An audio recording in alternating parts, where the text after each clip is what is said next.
আসসালামু আলাইকুম। আমাকে অনেকেই ফোনে অথবা মেসেঞ্জারে জিজ্ঞেস করে থাকেন আপনার ফেসবুক আইডিতে কোনো প্রবলেম আছে কিনা।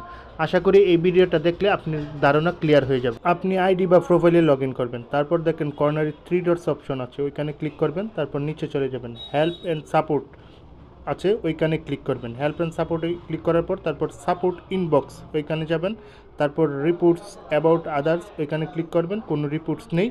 তারপর ব্যাকে যাবেন, ব্যাকে গিয়ে দেবেন ইউর অ্যালার্টস, এখানেও দেখেন নো ভায়োলেন্স, কোনো ভায়োলেন্স নেই। তারপর ব্যাকে চলে আসবেন, ব্যাকে চলে এসে তারপর চলে যাবেন, উপরে যাবেন, গিয়ে চলে যাবেন প্রফেশনাল ড্যাশবোর্ড। প্রফেশনাল ড্যাশবোর্ডে ক্লিক করার পর চলে যাবেন পেজ লেভেল, যেই অংশটা ওইখানে ক্লিক করবেন। এখানে দেখেন সবগুলি সবুজ আছে, যদি লাল থাকতো তাহলে প্রবলেম ছিল।